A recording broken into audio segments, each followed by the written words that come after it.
Wait, hold on. Wait, did I show you this last time? Show me what? What are you attempting to show me? Oh, right. You can't see it. Yeah, no, I can't. I'm talking to a green square. It's just like Yeah, pretty well, much last time it was a green square. well, right now, if you go to our website and go to the part where you're supposed to go to check it out, you're gonna notice something. You're gonna notice that our podcast is now live.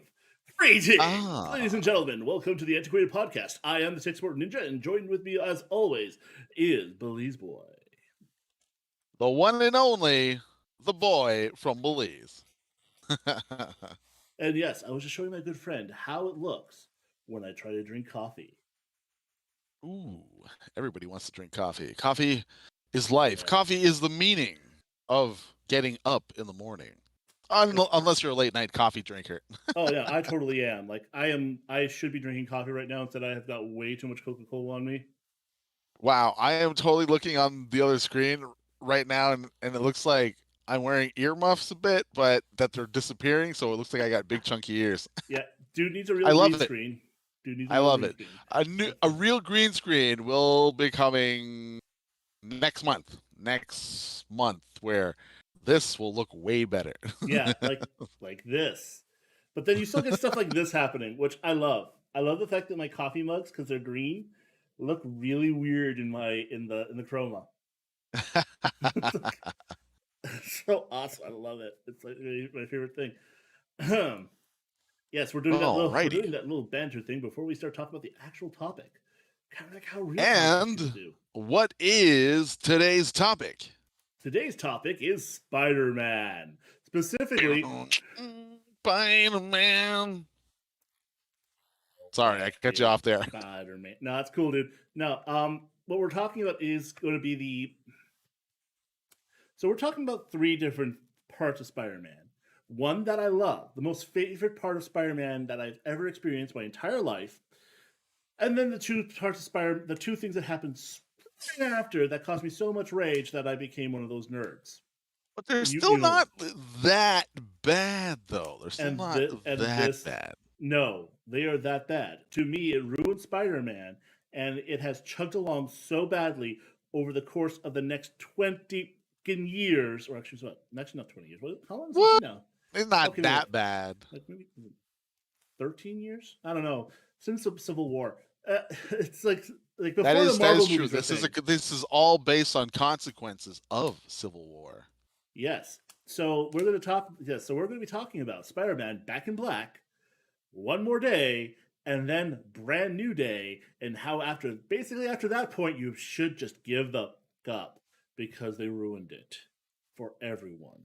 But before we do get there, I believe, or maybe I just read them in the wrong order, but One More Day leads to Back in Black, no? No. Oh, no, it Back in doesn't because Back in of the Black ending. leads Back in Black leads to One More Day, which leads to Oh, Brand New Day. no. I read it backwards. Oh, Apparently so. I guess I must have read some issues out of order. Maybe. I don't know. I sent you I sent you all the info in order. Yeah. But I think I clicked and just had them out of order because I took down all my notes and stuff. But I think or I wrote them out of order, so now in my head they're out of order too. Yes, no. Okay, so here, you know what?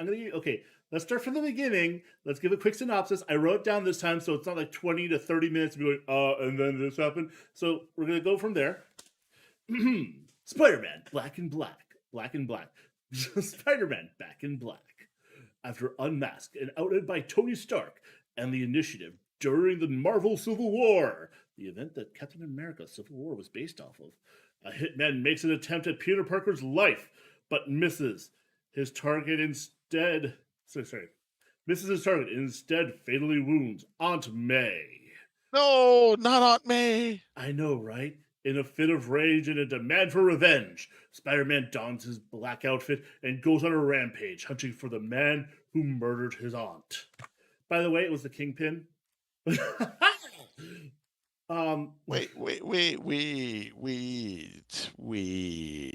Wait. Okay, no, never. Never mind. No, Okay, no, it's all right. I was flashing back to it. I was like, wait, wasn't? Oh no, okay. so wait, no, what's your wait moment? Like, what do you? I was gonna add in the fact that you didn't mention that how Aunt May took that bullet like a man. Like What? it was just She got pure. she got shot in the stomach. Went, Peter, and then she fell over. That's Yeah, took it like a man. Didn't go like, I got shot. yeah, no, I've been shot. Who would shoot me? no, she went like a 90-year-old woman who fell down because she was shocked because she basically died there. Like she was dead, and Well, they brought her back to she life. was she's kind of veggie-ish, kind Yeah, of veggie-ish. like I'm pretty sure at that point it's less like a man and more like a person who's like fatally wounded and done. That's what Aunt May was at that point, and it was And who horrific. takes it like a fatally wounded person? No, I'm joking. Oh, but yeah, no. Aunt May, yeah, no. It was a shock, like Aunt May taking the bullet and like, oh my god, is she gonna die? Because Mm. like a lot of things apparently were supposed to change in Marvel at that point. It was supposed to be a big deal, and so like that's what we were all anticipating. We were thinking, oh god, this is gonna be huge. What's gonna happen here, and what's this gonna lead to? And then next thing you know, freaking Peter just runs out of the motel that they're hiding in, sees the guy, and throws a Hummer at him. Like, Well, that's where rage. Actually, yeah, he doesn't even need rage strength. It's just no, that's he's just like that's normal Spider-Man yeah, strength. he just walks out. He's like there, yeet, and there goes a fucking Hummer across like a street in like to a third story building. Like I love it, and it's glorious. He like when he gets angry, he forgets that he's as strong as any of the strongest people out there. Well, it's like when you're in elementary school, right? And you're in the sixth grade, but you've been held back 5 times, and you don't realize that you're like the strongest kid in your class at that point because you're like 40, and it's just sometimes you get carried away. That's all. Yeah, I mean, like it's kind of like the premise, the entirety of the of this arc. Like Peter stops holding back Oh, because oh, I know it's so good though. Like he doesn't yes, make any lame jokes when he webs people up, and no, it's just he's just very cold, just very yeah, it's just wham like bam, I'll slam you, man, and then like that's it. Like yeah, oof. and just like there's that scene where like he's in a like a crowd of 100 people, and he knows that the guy's there, but doesn't know which one's like. Okay, so I know what to do. I'm gonna come down there. The guy's gonna freak out, and then I'm gonna know where he is, and I'm just gonna find him. I'm gonna beat him, and that's what he Yeah, does. yeah. It's but I mean, just putting the classic black suit on. I really really love his black suit. Even So good. before the Venom costume just imitated it for a while. It's just I don't know, man. Like it's just it's so classic that he's either putting that shit on because he has to do some really dark shit, or he's just like Superman with like red kryptonite. He's doing dark shit. Yeah, it, It's it's it's bad. it's his. I'm gonna do things that I'm not supposed to do. Costume. And like from beginning to end, he goes on the hunt. He stops being like that superhero that everyone loves because he's the guy who ain't gonna break the rules, to the guy who's just gonna find the man who did that to his dear old aunt, the man, Yeah, the and anchor. he does. Oh He yeah. does. He doesn't even care. Oh He my busts into god. that prison and Yeah, I love. Yeah. Oh, sorry. Go ahead. Oh, because I want to talk about so much, but like, okay, you go ahead. You want to tell the I story? was just gonna mention that when he finally tracks down the Kingpin, and his Mm. game is more of destroying the Kingpin's legacy than anything else, and leaving the Kingpin in fear of his life. Because he made these cold threats. It's like, what's the matter, Spider-Man? No more jokes. If you said you were gonna kill me, then kill me. He's like, oh, all right, we're gonna be playing that. All right, well, fine. I'll kill you. Man, I haven't seen anyone get that beat down. Wilson Fisk Oh just yeah. gets demolished in front of all the other prisoners, and he's Oh just yeah. really, Yeah. woo. Whole thing is Spider-Man is so Kingpin like called on the hit, from prison to like, just because he wanted to be the one who did it. And when he heard that Spider-Man was coming, he thought that he always expected Spider-Man was the weak one. He wasn't as strong as people think, as he actually is, because he never portrayed himself. He rolled the whenever he got hit, he like whenever someone punched him, he didn't actually get punched most of the time. He just Yeah. took the hit and he rolled. And then it's like and like when he punched someone, he didn't punch him with full force. He basically slapped a bitch. And that's what all it is. His hits were never to wound. If they could, Yeah. it's like when Superman's like, I think with Superman where he's like, oh, everything feels like cardboard, and you always have to play with. That's what Yeah. Spider-Man does. Like it was a thing in Superior Spider-Man where he thinking that like, oh well, when Spider-Man punches me, like when he punches me, like he punches full force, it barely hurts. I'm gonna try to give it my all. Punches Scorpion and like rips his jaw off. And he's like, I didn't even put my full strength in that. Well, it's like that time where he got pinned down at the bottom of I think it was an underwater facility, and all this machinery falls on him, and he's pinned under like I don't know, like 200 tons of machinery. I don't think it And was an underwater building. It was just a warehouse, and there's a was water it a tower on top. warehouse? It Is was it just a far warehouse. back?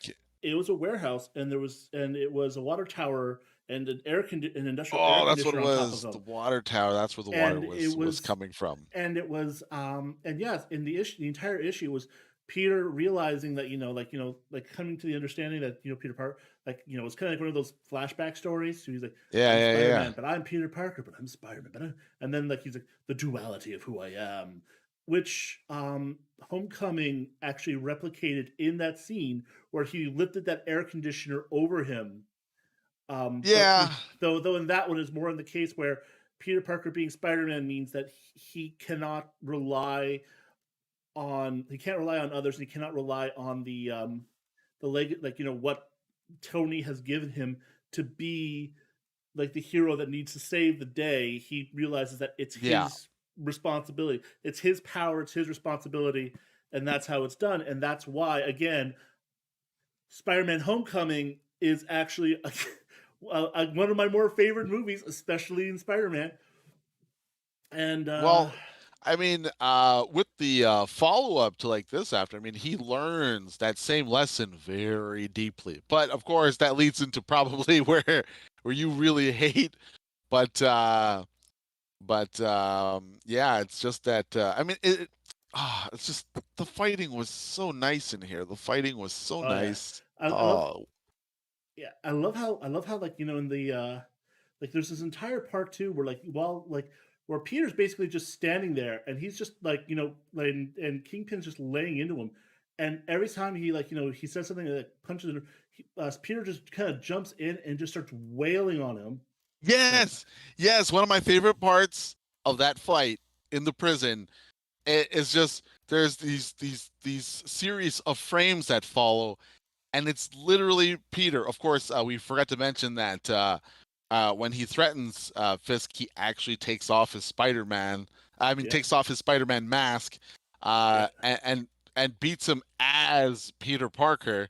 Um, but he goes into this iconic um, uh, bitch slappings sequence, which is very similar to when Goku is just slapping Frieza.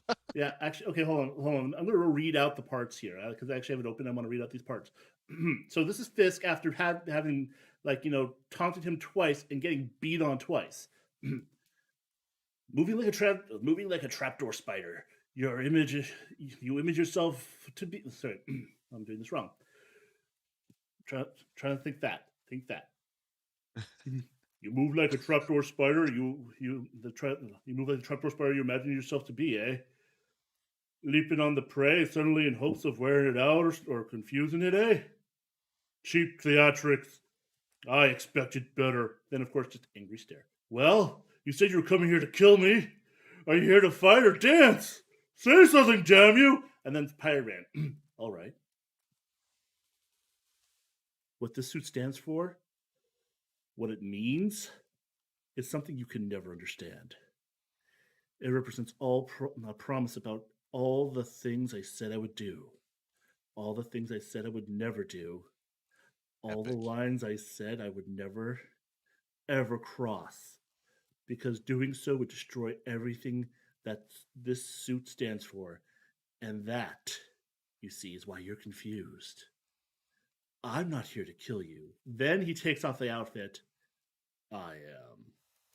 I know it's so good. The oh man, the reveal. Oh, Yeah. He that's and that's then one of the comes most the satisfying Spider-Man moments. Oh my yeah, god. and then comes the fight. The crowd roars as they fight. He doesn't hear Oh, it.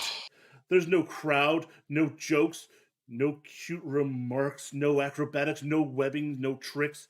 He thinks only one thing. This is the man responsible for the bullet that ripped through the two people I love more than in life itself. Not a no, not a man, a target. And then yeah, so basically wails on him the entire time. This guy is missing teeth. Like his clothes are just in rags.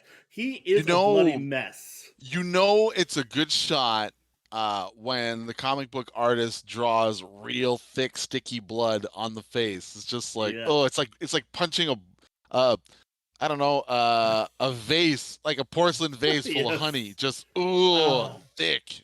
you you forgot something, Fisk.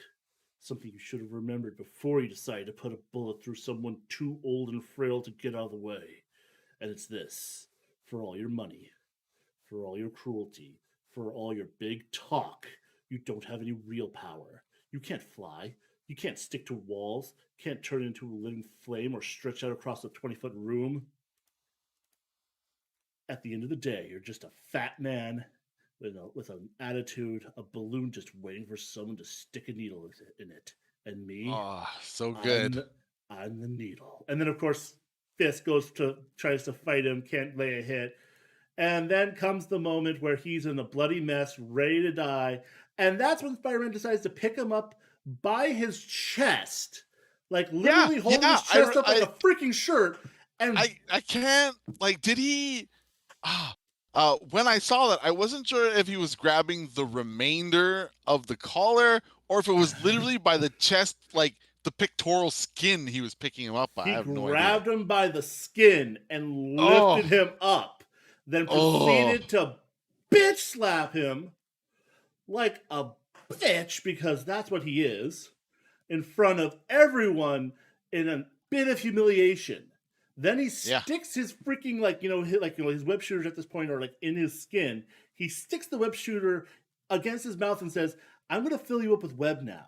You're gonna die of suffocation. There's no way to You know what? survive." He probably said that to Mary Jane quite a few times too.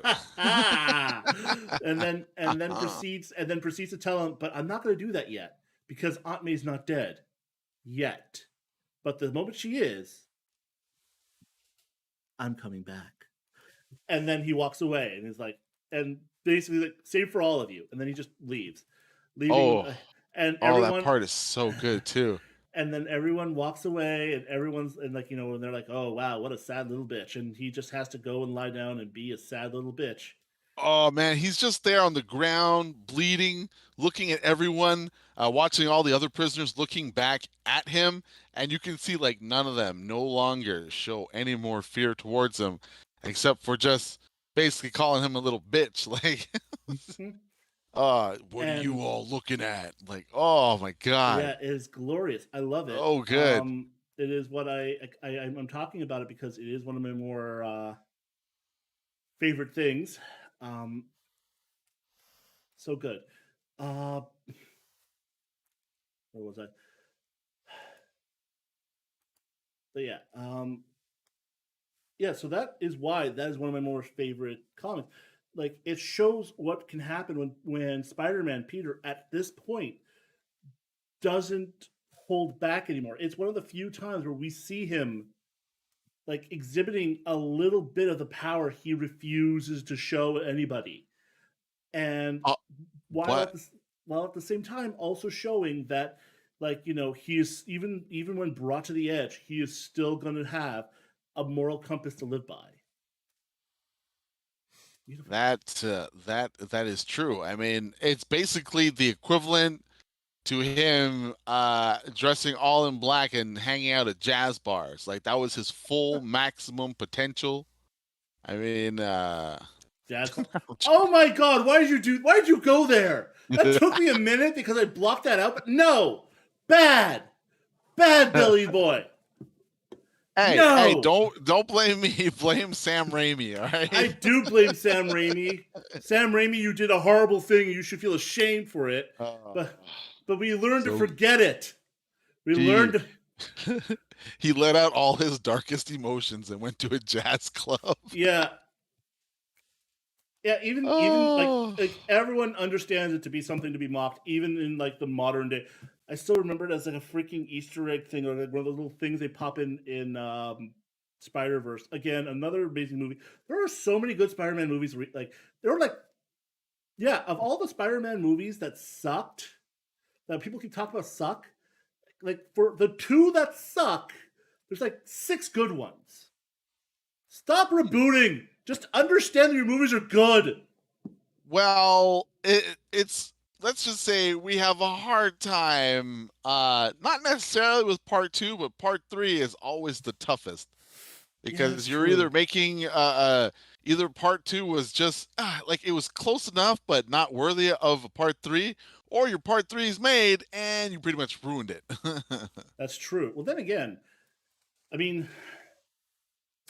Amazing Like Spider-Man 2. what's the other one there? Garfield, Andrew Garfield. Ugh. They were supposed to do the entire Sinister Six. There were supposed to be 6 movies, man. Yeah, but then that whole like subplot thing that they had with the green with Oh, that was like the thrown Green in like Goblin. last minute, man. Oh They shouldn't have my done that. That's no. exactly why we had No. the Goblin and Venom in Spider-Man 3 for the Sam Raimi one. It's just Sony's trying to push too many things in and they just ruined Yeah. it. Like All right. it could have made it, but no, no. Yeah. To all the executives in charge of Spider-Man movies that who are not watching this because you have better things to do, don't put in the Green Goblin anymore. He has failed. We're done with him. Move on. Also, no more Sinister Six. If you want to stick them in there, stick them in there, but stick them in there normal. And okay, yeah, and I like that the fact that we got to see the beginnings of who might be the Scorpion. That was awesome. I liked the way Yes. they did the Vulture. Also, I didn't like the Rhino though. That was a little no. ridiculous. Wait, we didn't have. There wasn't a Rhino in the. Was there a Rhino in the new Spider-Man In movie? the in the end of part 2 with Oh no, Andrew that no, wait, Garfield. no. Andrew Garfield, we're done with that. No, Oh. okay, no. Amazing Spider-Man 2 was garbage because one, Green Goblin. We're done with the Green Goblin, especially the whole he's friends with Spider-Man. No, stop it. Bad. Also, never ever make another cocky Peter Parker. Spider-Man No, yeah, cocky, sure, but yeah, not Peter no. Parker. Peter is a dude who is scared and shy and is afraid of girls. That's who Mm. Peter Parker is. Spider-Man's the badass dude who looks like that, who can do that, and looks like kicks ass, takes names, makes all the jokes. He is the ego to Peter's id. He is definitely. Also, for those of you who play Scrabble, id is a valid 2-letter word. It gets me out of a lot of tight spots. Id, And ID. wait, question. Did you know that before or after that episode of The Simpsons? Actually, it's my friend, my best childhood buddy. All his parents, everyone's a teacher, and they taught me that in Scrabble. Okay, because again, that was the thing from The Simpsons. Temple. It's like no abbreviations. It's like that's a word, and then they actually meant. I know way too much 22 things from The Simpsons. My God. My God. All right, so that covers the Back in Black. So now we're gonna move on to One More Day, right? Yeah, there we Oh, go. much to my regrets. All right, let's. Oh, yeah, I was very disappointed in this one. This is the one that I knew about before I read it. And then once I read it, uh, it was less. I was less enthusiastic than from just hearing about it because there. Oh, I'll just shorten it down for my version just to say that nothing is learned in this comic. Nothing is learned. I'll let you go through it and then I'll add in my stuff after, but nothing is learned. Oh. All right, so time to read my synopsis as well as I could, considering this is okay. So I want to point out to everyone after I read this bit, I rewrote this 3 times, and this is the least angry I could get. Uh-oh. Aunt May clinging for his life in the hospital, and there's nothing Peter can do to stop her from reaching her end. He goes out and begs all the most powerful beings in the Marvel Universe to no avail until he's met by Mephisto. Then everything goes south, franchise wise, when he decides to reboot and retcon himself back to a more pitiful time for no other reason than to keep the status quo going. Because why not? It's not like stories should evolve and change for the readers or create a story that spans what would be a natural progression in a life of a character. No. Guy's gotta stay 16, well into his 30s, because some editor saw The Simpsons and thought, hey, that's a fresh idea. Well, if it worked for The Simpsons, it's not a bad idea. They've been in the freak. Bart's been in the 4th grade for 35 years. He did graduate that one summer. Remember that? No. The whole Miss Krabappel thing, but of course the following season he was just back in the class though. But he did graduate. No. He did. He never happened. Lisa's had her 8th birthday 6 times. Well, I mean, it makes sense because that's why Homer and Marge, they have to reboot when they got married or when they met every couple of years. First was in the 70s, then it was in the 80s. I don't think they did anything about them meeting in the 90s, but it's probably getting there. No. Stop. So, then again, we're in the wrong place there anyways. What parts? Okay, what part did you find, let's say, the saddest in One More Day, or what part did you find the least uncomfortable?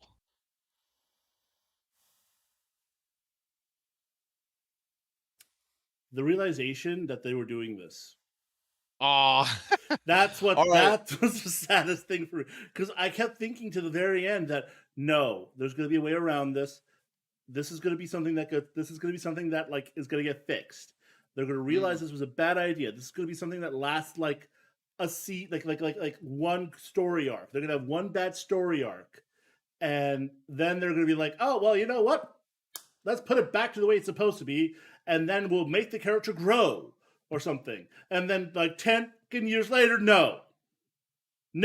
All we get is Brand New Day, which we'll talk about that after. And then so much hate, man. And then all this Spider-Man bullshit until we reach Superior Spider-Man, where they basically thought to themselves, well, how are we supposed to get the real that Spider-Man story we wanted to get back in freaking after Back in Black? And I know, let's just give him Doc Ock.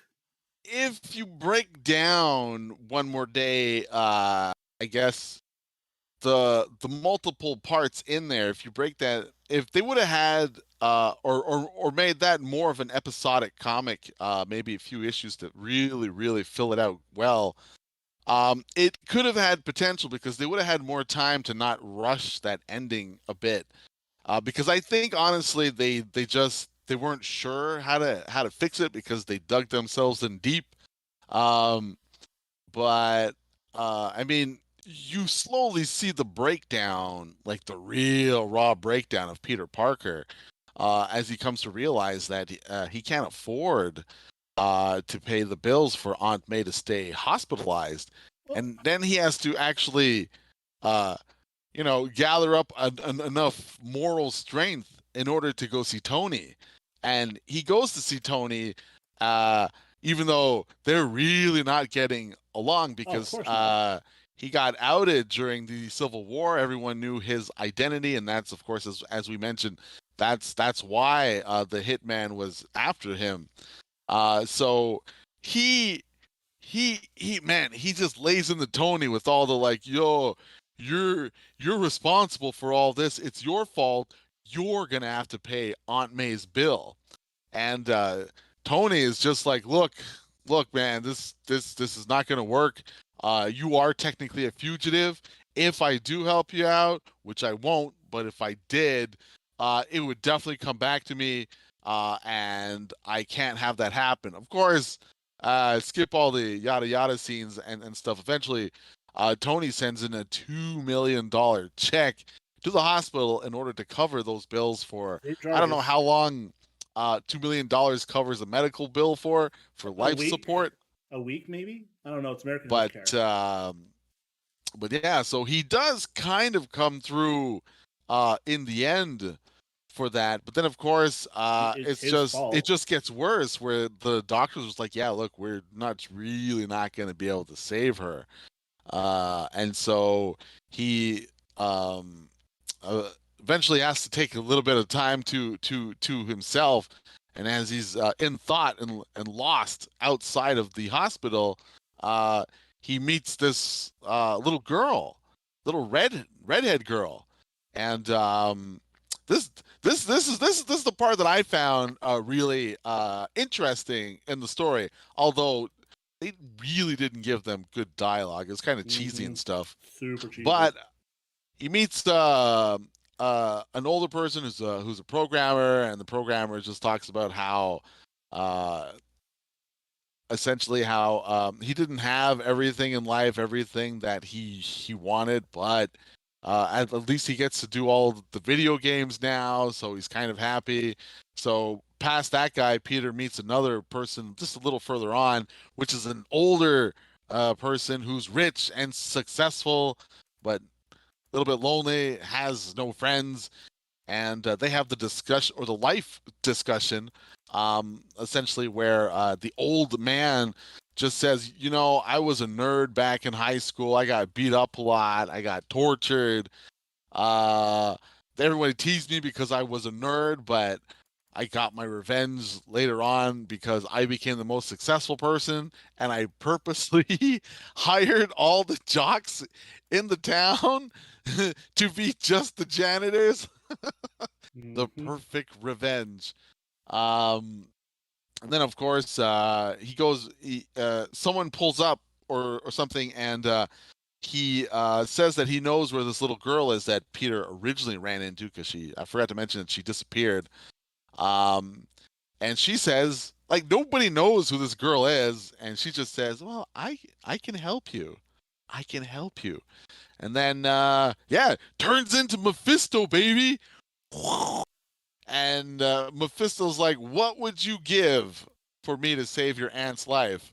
He's like, "Man, I'll give you everything. I'll give you anything you want, everything. I'll stop being Spider-Man. You can have whatever you want. But I gotta talk to Mary Jane first." And coincidentally, man, like Mephisto's really calculated. Coincidentally, he's having the exact same conversation at the exact same time with Mary Jane, and Peter and Mary Jane are both on the same wavelength, Which they where they shouldn't both be. said we got to talk to each other. So yeah, they come to a consensus that they will give a sacrifice. Normally, Mephisto will steal their souls. Normally, in any other circumstances, but a lot of people forget sometimes that Mephisto really just he feeds off like soul pain, pain in your soul. So he's like, you know what? I'm not gonna murder you. I'm not gonna steal your soul. I'll help your aunt. We'll give her full life again, but we're gonna take away the one thing that fans have been waiting for decades, as the fact that uh, They're they dying. had gotten married and they made every comic book fan happy, and he took Yep. that away. and he left a little glimmer in their soul. He's like, I'm not going to fully erase it, but you're not going to remember any of this. You're not going to remember you were in love, that you met, blah blah blah, but I'm going to leave a little imprint on your soul. And that little imprint is what's going to remember your past life and love. You won't, but something inside you will slowly be eating away at you. And that is what's going to feed Mephisto. But the craziest part of that whole story is not even the fact that all that happened, it's the fact that he changed the timeline. He pulled a Flash He by pulled the flash. agreeing to that. And It's here's the just worst. Here's the worst part. Flashpoint, like this happened, and then like what? 5 years later, Flashpoint happened. Why DC? You saw what happened. Why did you think that was a good idea? Okay, carry oh, on. on the bright side, I mean, Barry can just like make a whole bunch of flashpoints. Spider-Man doesn't affect the timeline that often. I don't know. If Have you, anything, it's the alternate versions of Spider-Man that are have you always messing up his yeah, timeline. yeah, have you seen Spider Verse? Oh my god, Yeah, that's yeah, something definitely. that's something I haven't delved into, but I so want to. Like, So basically, just to round it all off, is that the little girl that Mephisto was impersonating was actually the future version of Spider-Man, or I mean, Peter Parker and Mary Jane Watson's daughter, who was never to be now, never to be. And that's what I found intriguing and sad. And if they wouldn't have just put them back to their mundane life after, it would have been just nice to end it that way. Just end the story that way, and then later on, you find some intriguing way to have the story start anew. But it just ended a little too, uh, I don't know, boringly after that. Just should have just cut it there and just had the reveal that was your daughter. Like mention it during the whole pact or something. This whole time I was your future daughter, and she will also cease to exist. Like, oh man, rough, rough.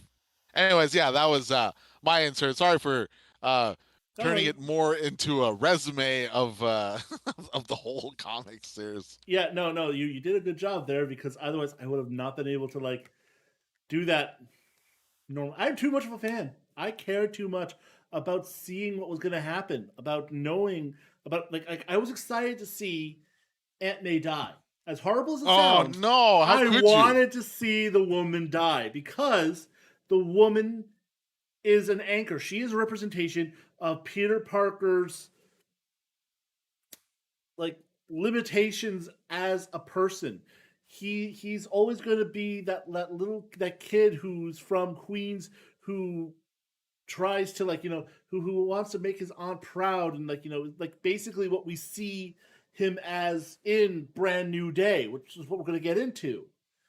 And so, and I knew that then when I was reading that the moment that she dies, the moment that she's gone, it will become a representation, like a starting point to a new type of Peter Parker. He might be darker, but he just might be less stuck.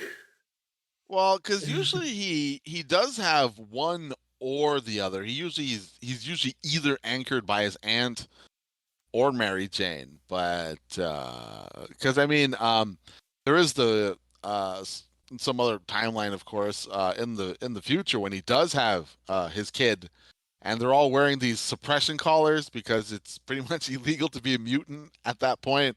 Yeah, And I mean, his aunt's been gone for a long time, but he just becomes a fully 100% pledged family man. Knows he doesn't go out fighting crime anymore. He focuses on just his family and his daughter, his wife.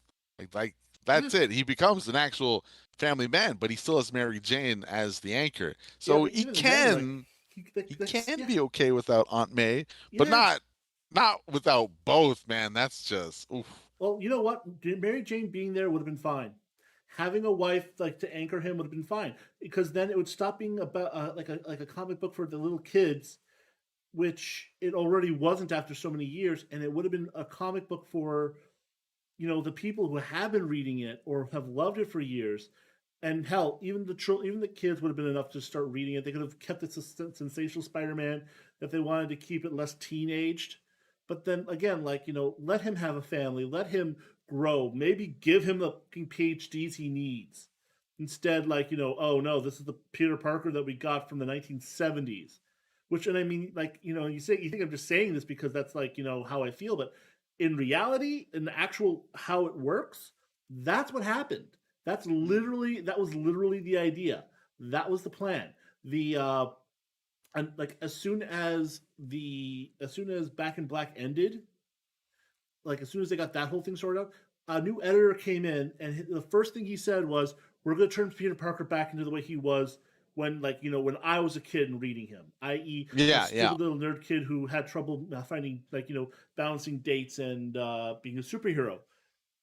And everyone was like, "No, that's a bad idea." And he's like, "Well, fuck you, I'm the editor. You're fired. You do it or you're fired." And then they're like, "Okay, so what are the rules here? Are we just going I to wish I could are we remember some of those Marvel editors right now. are we gonna create a way of getting out of this, or is it gonna be a magic thing and Doctor Strange will know?" And then the guy's like, "No, none of that. It's just how it's gonna be, and it's just how it's gonna be. It's a full retcon." And they're like, and of course, everyone thought it was a bad idea, but they did it anyways. And then we got one more day, because they had to scramble together how, after all this important stuff was happening, how they were going to go into the next generation of Spider-Man. They had to say, "No, never mind, Q. We're gonna turn him back into a 16-year-old." Wait, well, yeah, sort of. Yeah, that's actually kind of true, because I mean, in that part of the story, he moves back in with his aunt, still in the same bed. She's like, "Peter, you're not a teenager no more." Yeah, exactly. Or there's that part where I remember I read a few things afterwards. There was a whole thing where the hunter was hunting him again for some stupid reason, and he was trying to live with a roommate. Craven is got to be one of Spider-Man's best foes, man. Craven. He's supposed to be. They ruined him. They did the same thing they do with a lot of these guys. They overuse him to the point where they become a joke. Well, I mean, it all depends on who does the writing, essentially. That's true, but I don't know, it wasn't good. And all it was really getting from any of it was that they're making an excuse for Peter Parker to get kicked out of his roommate thing with the guy he was living with, because Craven thought he was, or one of his daughters thought that guy was Spider-Man. Well, I mean, whatchamacallit? All he has to do is go chill out with what's his name? Ben Riley. That's all. You just need to room me up with Ben Riley. I don't even know if Ben Riley is in this universe of this comic. No, Ben Riley died at the end of the Clone Saga.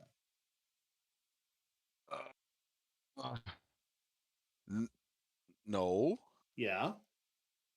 No. Well, I mean, yes, story-wise. Ben Riley, Peter Parker's clone, who took the name and then became the Scarlet Spider throughout the entirety of the 1980s and early 90s, when there was when they called that entire just decade the Clone Saga, because they had this dude who dressed up in a red outfit with a hoodie, by the way, which is the inspiration to the original Spider-Man, the outfit Spider-Man was originally wearing in Spider-Man Homecoming and in Captain America Civil War before he got the new suit.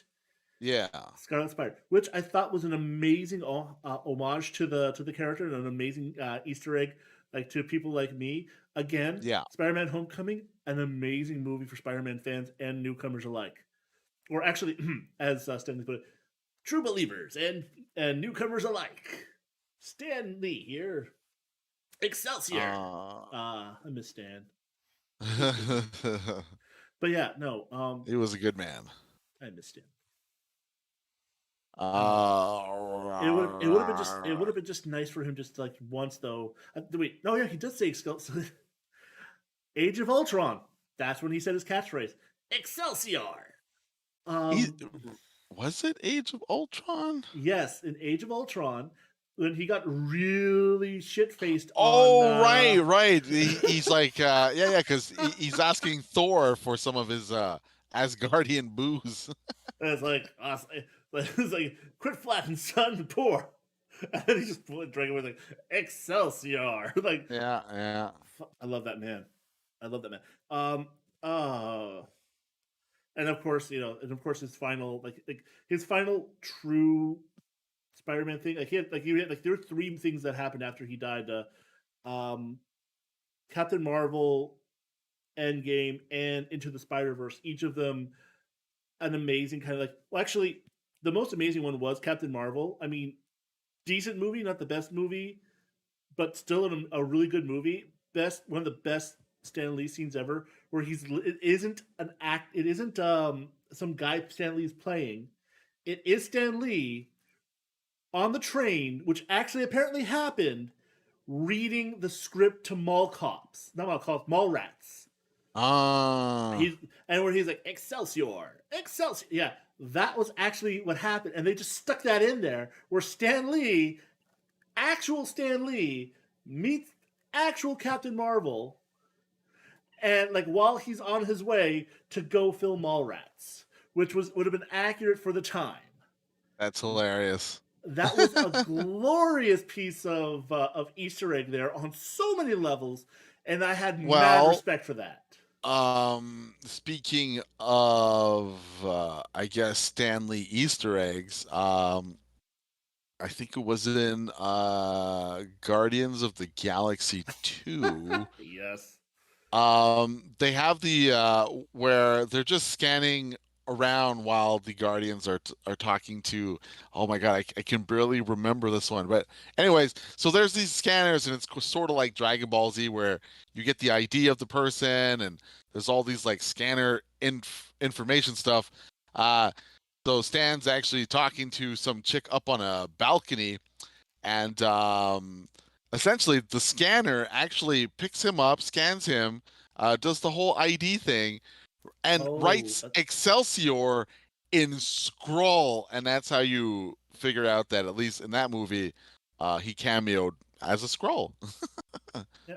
Okay, but also that was in the first one, not the second one. Oh, was that in the first one? That I was in the couldn't first one. remember. That's when Rocket was looking for bounties while Groot was drinking from a fountain.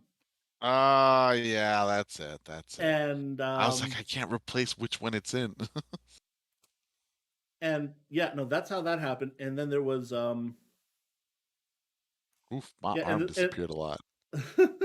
and then in the second Guardians of the Galaxy, Stan was like it was when they were doing all those warp jumps, like from Yeah. like then there's that point where they jumped across and you saw the Watchers, and Oh they yeah.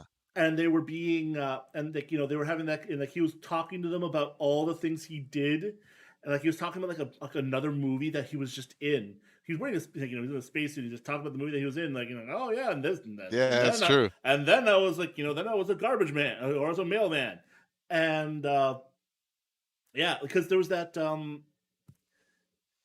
fan theory that went on for a long time, Uh-oh. and wait, what? No, I was like a fan theory. Yes, and actually, it was more. It was like it was less. Well, yeah, so it was partly a fan theory, partly like a kind of a wish. Like people are saying, "Please do this," Mm-hmm. but because Stan Lee cameoed in literally every single Marvel movie Yeah. from freaking like before Iron Man, like even those old stuff, like the Andrew Garfield Spider Mans and the oh god, what's this, and the Sam Raimi Spider Mans. He was in all of that. Toby Maguire. That one, that guy, ugh, Mr. McScreamy Pants. God, I hate it when he's just. He was okay. He just cried too much. That's all. Yeah, I don't want screaming Spider Man. He cried. He cried enough in like Homecoming again. He cried just enough when thought he was gonna die. And he wasn't gonna make it. He couldn't save the day. He panicked and he cried. And then he realized that he was Spider Man and Peter Parker. That he had to be the hero that he needed to be. And then he found the strength to lift that motherfucking air conditioner over his head and be like, I'm gonna save the day. And Sounds that so funny just saying, and he lifted an air conditioner. I done that. I can lift the air conditioner over my head. yeah, Maybe, it maybe. was an industrial air conditioner that weighed 10 tons. It's the kind of air conditioner that would make you into a pancake. You'd be Mm. sludge. And he's just like, oh, well, I'm under this thing and I'm going to probably die and drown. Instead, he's like, well, you know what? I'm Spider-Man. Yeah. And I was like, here you go, Spider-Man. I love you so much. And then, of course, he fights the Vulture. Which, by the way, oh my God, we're going to start talking about this now. Which, by the way, that version of the Vulture, amazing. I love the way they worked him, because before, the Vulture in his original like iteration, Yeah. he stole youth. That was the idea. He would scavenge the your life force so that he can live longer. And this one, he was literally picking the bones of every major Marvel event. Oof. That was his thing. They would go in and they would either they would either just steal stuff from the site as it was happening, or they would steal from the people who were taking that stuff. Like the Yeah. people who were, and that was the whole thing. He was literally a vulture. And I thought that was the best way to remake that character, especially since that when they did it, Mm-hmm. they did it in such a way that he was how to put this. They did it in such a way that I didn't feel bad for him. Yes, he got really dark in a minute there, especially when he threatened Peter's family and his life and his everything. But then, It's not dark. Everybody does that. It's just normal at this point. But then, like he pulls out the guns, like, Peter, I'm gonna fuck you up, man. I'm gonna murder you. And then, but then, of course, there's a whole thing. Like he did it because he got screwed over. He did it because he needed to feed his family. He did it because he knew that, what he said to Peter at that moment when he was standing with him in that warehouse was true. That he was an honest man who got screwed over, and he decided not to let it happen. And that's why he did what he did, and that's why he became the Vulture. And I respect that. I respected the character. Of course, he did bad things, but he did them for a reason. What's your opinion on the Michael Keaton Vulture? He was also doing that for his family. That was Michael Keaton. Oh my God! That's what I'm talking about. You were talking about Michael Keaton that whole time. Who do you think I was talking about? Well, because there is a comic book line or / universe where the Vulture really is pretty much half Vulture. No, we don't. No, why would I go there? No. I thought that's what you were talking about this whole time, because you're like literally picking up the bones, but then it kicked in at the last second after I said that. I was like, right, of the Chitauri. So yeah. Oopsie. He was a vulture. He wasn't literally. He was a metaphorical vulture, but he was a vulture. That's my God! Actually, you know what? I think I just pulled a Zoolander there. Like when David Duchovny is explaining why male models, and he's like, "Oh, okay, but why male models? Seriously?" Sorry, guys. Sorry, I didn't do that on purpose. Yeah, I'm sure. I think so. So Brand New Day. What's your synopsis on this one? Angry. That's my synopsis. All right. So I just I got to a point where I kept trying to write down what was actually happening in Brand New Day, and this is all that came out. I do apologize. Basically, what Spider-Man became until Superior Spider-Man tried to reboot. Peter is back living his episodic life and doing things with no real connection to what's happening to the events of One More Day. Honestly, not worth talking about because there's nothing of value at this point or any point of for years. Anyone who disagrees with me could fight me on this. Oh, the vexed. At me, bros. Okay, sorry. But seriously, like I've already talked about most of it. Like Brand New Day and everything after that point was basically again, like I was hoping on hope. It was kind of like when Firefly got canceled and everyone's like, it's gonna come back, it's gonna get rebooted, or something like that, and then 20 years they're later it didn't not happen. too old. They're not too And old. it's never gonna happen. Nathan Fillion got fat. Um, but so, well, not fat, but He just got thick. That's all. He got chubsed.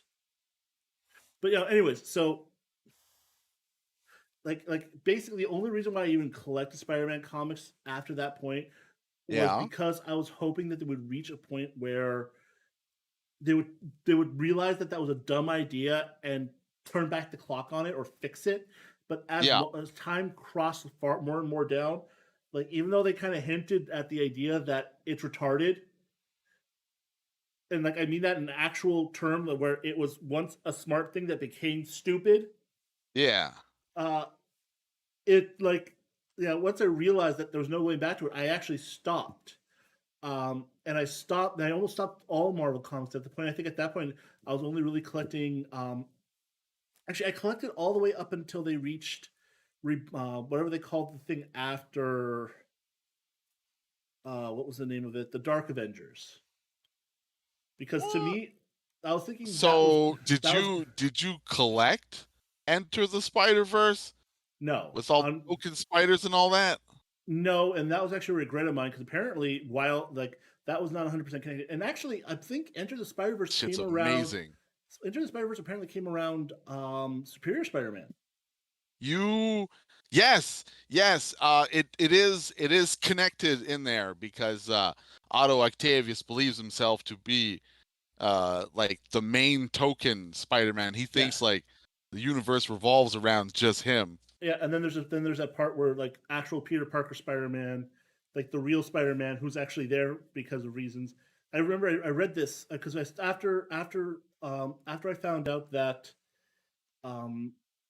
Peter Parker was coming back and it was going to, and they were going to stop the Superior Spider-Man, which I mean, like I do kind of regret being that guy who thought that it was a good idea. Like thought, yay, Peter's back here. Like, basically my own worst enemy in that, thinking status quo, ha ha ha, with that. I really enjoyed Superior Spider-Man. God yes, damn! I went back and I did read it, and it was actually really good. But the way he took back his body, that was good too. Oh my god! Oh, dude, that was sad. I felt for Otto, man. I actually felt for him. Yeah, but like in the Spider-Verse thing, apparently, like they actually talked about it afterwards, where they managed to bring back Otto Octavius by doing a bunch of stuff, and they brought it in Spider-Verse, where one of the reasons why Doc Ock realized he wasn't the Superior Spider-Man was because as Spider-Man, Peter Parker Spider-Man managed to just beat him without trying and wail on him, and then of course the events of the end of Superior Spider-Man, the beginning of the rebirth of the Amazing Spider-Man, which, by the way, actually was pretty good after the fact.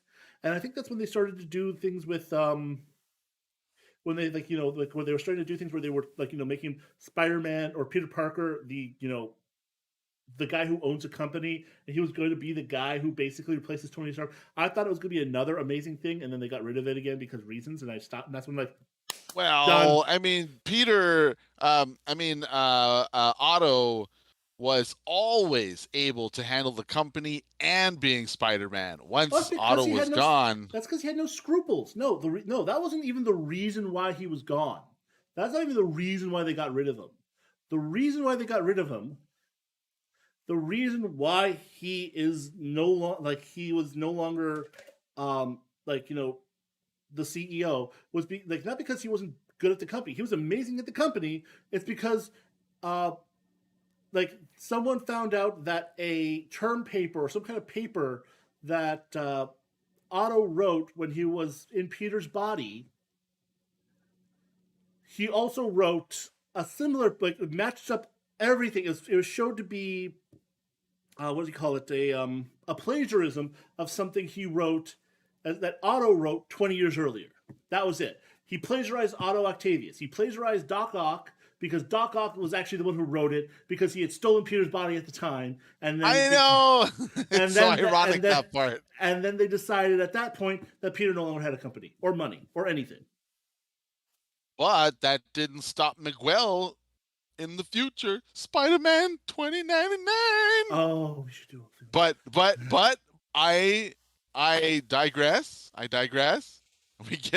We gotta finish up on Brand New Day. Wait, no, one more thing, because there's one more thing on like the only thing that I want to bring up, because I don't want to do another episode just on freaking Return of Spider-Man. When so in the end of Superior Spider-Man, beginning of the rebirth of Superior Spider, not Superior, Amazing Spider-Man, Goblin knows that it's Octavius, and because of that, he knows Octavius's like mental weaknesses and moral weaknesses, and he used that to exploit him to create this Goblin thing that's going on to just cup everyone's lives. And he knows he can beat Octopus because he's just an idiot. And then there's a moment, and then there's this moment where that was the Superior Goblin, right? Like the big one that Miles Morales normally fights. No, it is Norman Osborn, the Green Goblin. Yeah, and then there's. And no, there's this thing that happens where it's the Green Goblin. He's just going around and has like, he's like, Octavius, you dumb bitch, you come for a spanking again. Like he's. I paraphrase, of course. Oh, I was like, is that how you get the Goblin? Oh, right, that Goblin. Oh, right. The Green Goblin, freaking. No, I was thinking of the Superior Goblin, where he's big and he's like the Hulk. No, we're not. That's the Ultimate Goblin. Thank you very much. Is it Ultimate Goblin? I thought it was Superior Goblin also. Ultimate Goblin. That's the Ultimate Green Goblin. Green Goblin. Like when Superior Spider-Man came out, there were like 16 different goblins, and then they decided that they all had to group up together and kick and like kill the Superior Spider-Man or do some shit like that. But just want to talk about this one scene where Peter comes back. Everyone thinks it's still Otto in there, and so he's like, Spider-Man's like, I'm back. I'm gonna kick your ass, and then Green Goblin's like, you Otto, you bitch, you come for more, and then he's like, taunting the crap out of him, and then just there's this close up of Spider-Man's face, and then I wouldn't say shit like that if you're wearing I wouldn't say shit like that while wearing a purse, and then there's like this like you have like a 2-panel thing where you have like smiling Green Goblin, and then really scared Green Goblin. And they actually and I believe it actually says this because it has that little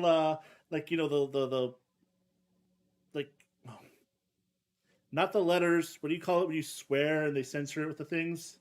Yeah. It's just a whole bunch of special characters. Yeah, they whole bunch of characters that basically says, "Oh shit, it's you." And because of the cocky retort. Yeah, it's like big talk for a guy wearing a purse. It's like, and it was literally my favorite thing, because again, that's what I love about Spider-Man. The fact that you should fear him because he will make fun of you while he beats the out of you.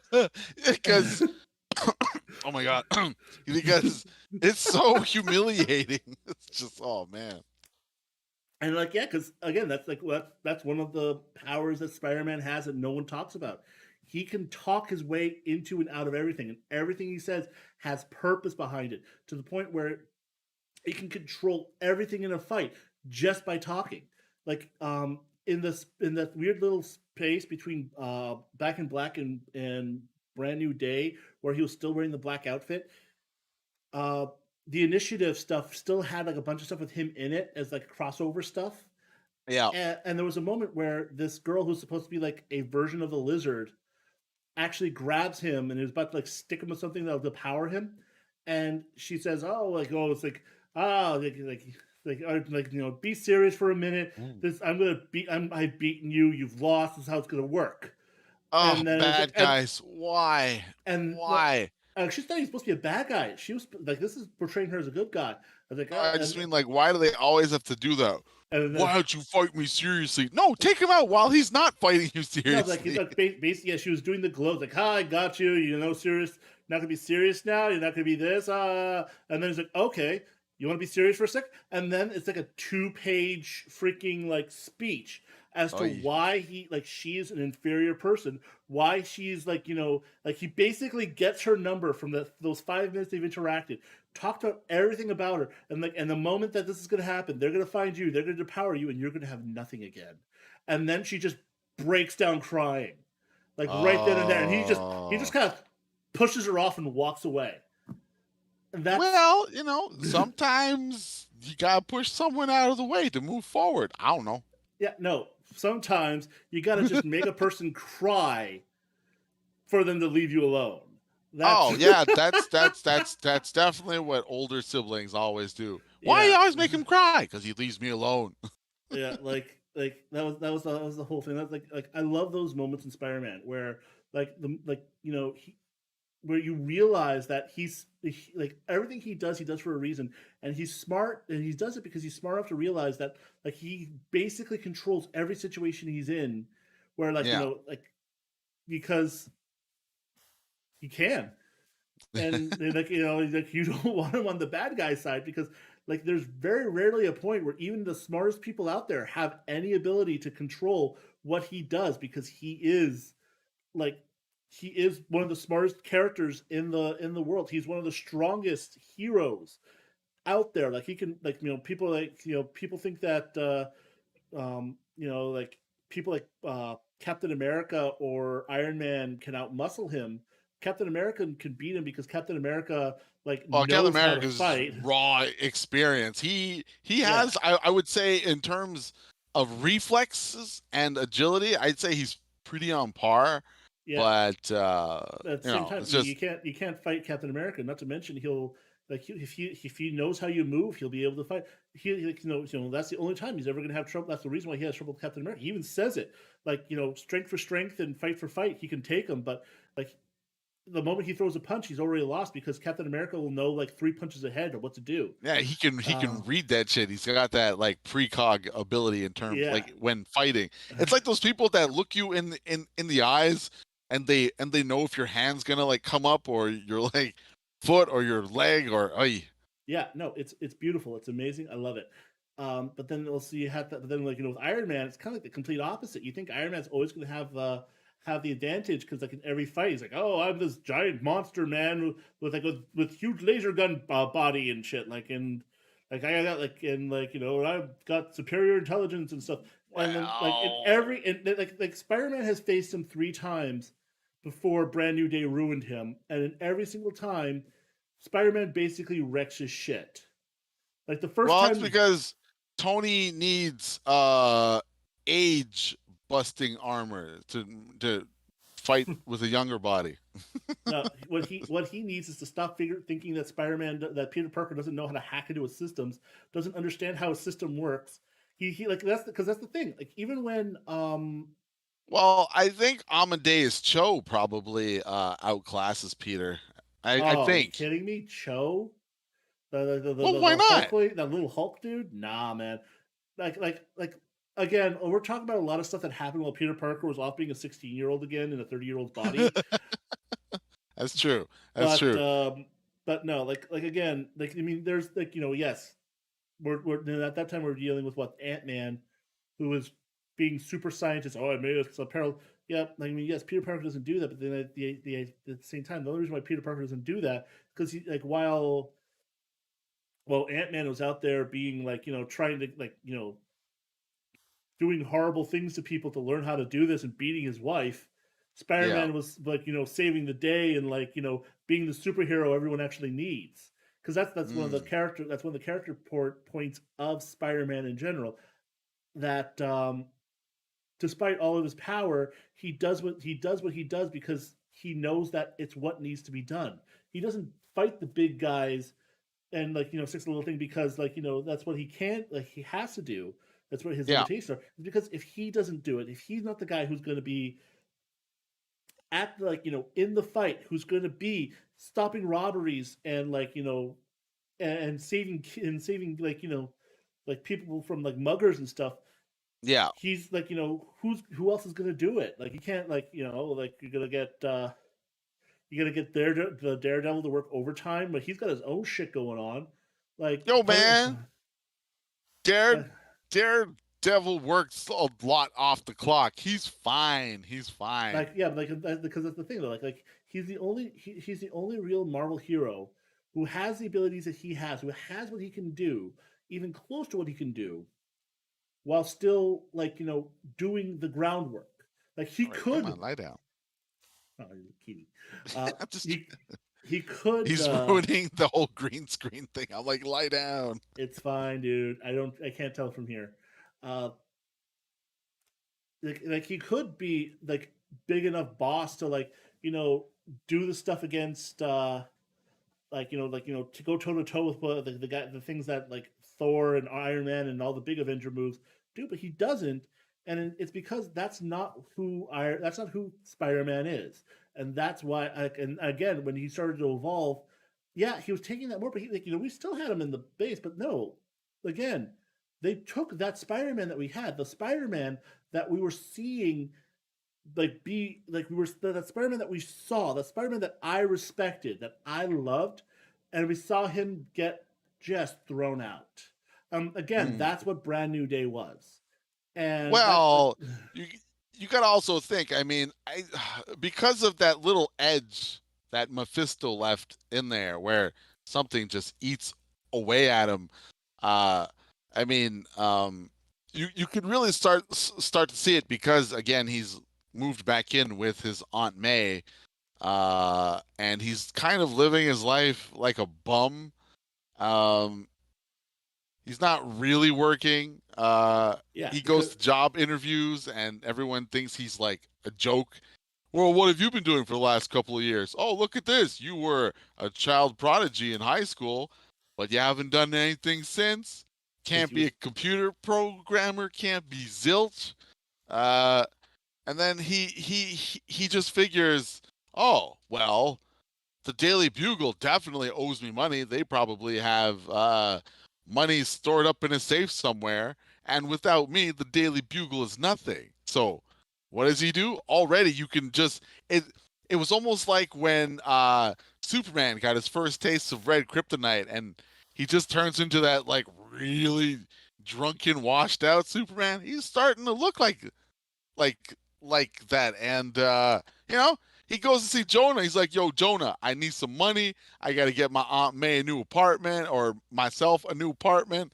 And he's like, "Look, I ain't got the money. The Bugle is going broke.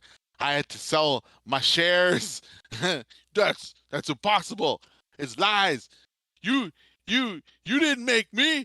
I made you." And I was like, "Oh, Pete, man, that's getting brave." And of course, Jonah's a little bit older at this point, and they just get this big argument. And then mm-hmm. Jonah's like, heart attack. I was like, "Oh my God, what is happening? What is Oh happening yeah, I in forgot he had the this heart issue?" attack. Yeah, and then yeah, didn't he end up working? Yeah, and he ended up working for the front Well, yeah, line. because the other person bought Jonah's shares, and I forget their name. Did I take down the name of their name? Did I I take down the name of their name? I think the name of Uh, the name of that thing was the front line. That was or front. I didn't take down the name of the person who Ben bought all those shares, but oh Oh my wait, no, God. Ben Urich was that thing, but yeah, I forget who. It was supposed to be an evil corporation that grabbed it all and Yeah, made his, yeah. and then like it turned. And since I didn't make it through the end of there, I know Harry seemed to be up to some weird funky action in this, but his girlfriend was like covering, but I have no idea what Harry did because I didn't get through the whole thing, and I was kind of sad because it was kind of getting a little bit interesting there. Also depressing, but kind of interesting. It piqued me a bit there. Yeah, yeah. So did you so I mean, well, you've gone through them, so what does Harry get up to that everyone's all curious about, but his I girlfriend's making alibis for? I honestly I forget. I think he was trying to like remake the Goblin thing or something, or That yeah, that sounds legit. honestly at this point like I just like I couldn't anymore. Like that was Oh, kind of my. actually, there is one cocky line that Peter says in Brand New Day that I couldn't believe that. Um, he says, even before I was bit by a radioactive spider, I've always had the Parker luck. I'm like, no, you haven't. Your parents are gone. You're living with your grandma. But apparently, he thinks he's always had luck with the ladies. I'm like, oh man, Mephisto really messed you up. Yeah, like You what kind have of no bullshit? Parker luck. Your life has been No. shit. Like Peter Parker has never had a good thing happen to him. His first his girlfriend's dad dies because like from Doctor Octopus, and then his freaking girlfriend dies from the Green Goblin, thrown over a bridge. And Uh, like, did you actually, speaking of that, just real quickly, did you know that after Gwen Stacy died, there was a massive hate from fans on Mary Jane oh yeah, because they they they, they knew what was going to happen and they figured it would be like a nasty like forced love in there and that you weren't going to have a choice in the like matter. Of course, everybody grew attached to them for like the next decade or so. yeah, I know. But But then again, man, they hated her. yeah, it's Jesus common. Christ. It happened to Miles when he replaced Ultimate Spider-Man. It happened. It happened with Dick I'll Grayson beating admit, when I Batman. It happened.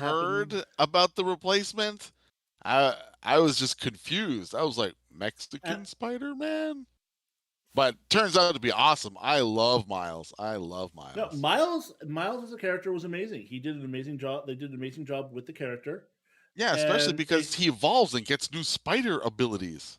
and like he became his own Spider-Man. And like Mm. the only thing I dislike about it is that now there's this Spider-Man family going on where like they have to bring in every Spider-Man.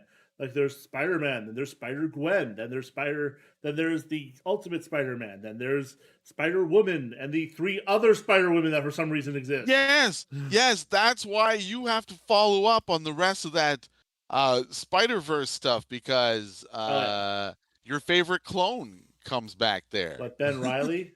Yeah, Yeah, man. Ben Riley was fun. See, Ben Riley was another one of those where people's like were really pissed off at the idea of him being it, and they're like, "Oh, we want Peter back. They don't like this guy." That was Well, so funny. It turns out, Peter, you're the clone. What? and then So it's it like, turns his life upside down, but then they reverse it again it's later. Like, and then oh the my fans god. were like, "Put it back or we kill you."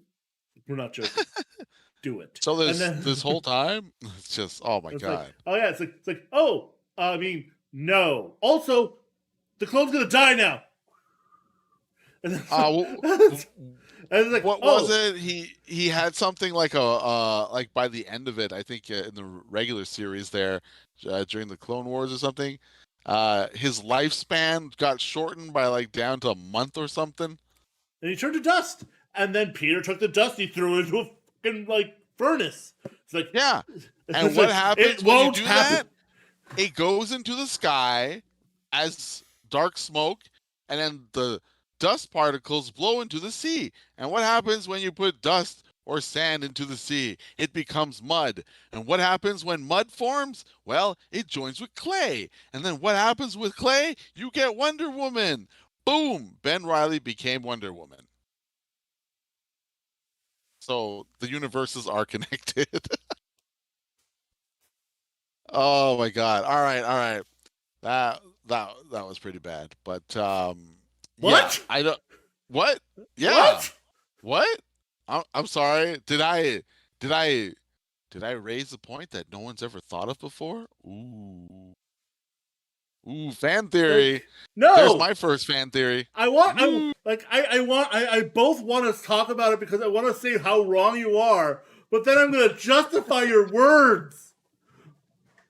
Well, if you think about it, how else did Wonder Woman get that strength, that amazing strength, almost the amazing strength of an amazing spider? First off, Hmm? first off, first off, DC has a problem where all their heroes, even the people who are not supposed to be super strong, are stronger than any other like superpowered being in any other universe. It's called the Superman crawl because you have to keep up with Superman. So even Batman can lift a 10-ton truck. So Well, if then he's got that bat armor. So Wonder Woman. Oh my God, I'm justifying this. Wonder Woman is stronger than Spider Man. Second, like special Greek god powers, and then they retconned it so that she is the love child of Zeus. Yep. Yep. So there you go. But the clay makes legit sense, though. No, it doesn't. It Also, could travel. also, she's supposed to be like from like 10,000 BC. He died in 1998. True, but Themyscira is stuck in like a time warp doohickey thing where time is not affected on the island. Therefore, No, it could have been a it's universal not. loop, a loop At what from point is somewhere. that? I have never seen that to It's be like true. how the Flash created himself. It's the same thing, but this time it's Ben Reilly. No. Uh, Bad. all right. Everything All bad. You have made tech sad. We're gonna have to make an episode where we have bad fan theories. Just a whole episode of these bad theories that actually could be legit, but are just bad. You know what? We'll make that if we can get enough subscribers. We'll make that an episode. 500 subscribers, we will make the bad fan theory episode. There you go. I have proclaimed There we go. it. We challenge you. We challenge you. Tell the people. And don't 500 forget to subscribers. poke the like button. Poke it. Yes, like, comment, subscribe, do all that fun stuff. If this somehow ends up on another platform, whatever that platform's version of like, comment, and subscribing doing, do that too. Also, tell your friends about us, family. Like, stick a guy at a gunpoint, be like, listen to these guys chat for like an hour and a half about nonsense. And, that'll, best way to get the word out at gunpoint. Even if we help you go to sleep at night and have wonderful comic book dreams, put us in your ears, listen to us. Didn't you just scream for about 40 minutes there? Hey, man, some people are like me. I'm a city boy, and I love city sounds. When I go to the country, I bring city sounds. Oh, right. yeah. Oh, yeah. It's like, I just imagine someone for like, oh, time for Dreamland. Fuck you, Spider-Man! Like, all right. Okay, anyways, yes, this is wrap-up time. Yes, so, smash the like button. Do the subscribe thing if you haven't. If we can get, I've made it a thing. I'm gonna put something up somewhere. 500 in. We're gonna have a special episode where we're gonna talk about nothing but bad fan theories and try to justify them. Yes, you will all definitely enjoy that just as much as this one went a little bit south side, but was totally worth it. Was totally worth it. Yes. All right. So, anything else you want to add before we wrap up? I pretty much have put in all my memory based comments on all the two first parts were a great read. They were amazing. The Brand New Day was just like I said. I liked the fact that Parker was falling apart, but I know, just no. All right. Yeah. So, all right. So I hope everyone enjoyed listening and watching. We're going to be airing. We air every Friday night, 10 o'clock Eastern Standard Time in the PM. Our channel is also going to be a gaming channel, as well as other things. More coming soon. So of course, keep an eye on us. No idea what our next episode is going to be. I'll come up with an announcement later, or maybe we'll. That is the beauty of these episodes. We just go with the wind, baby. We go with the wind. You do. I am a ball of panic for the next. I'm going to be a ball of panic for the next 6.5 days. All right. All right. So, okay. So that should be it. I have been the Tech Support Ninja. And I have been Belize Boy. You guys have a great night.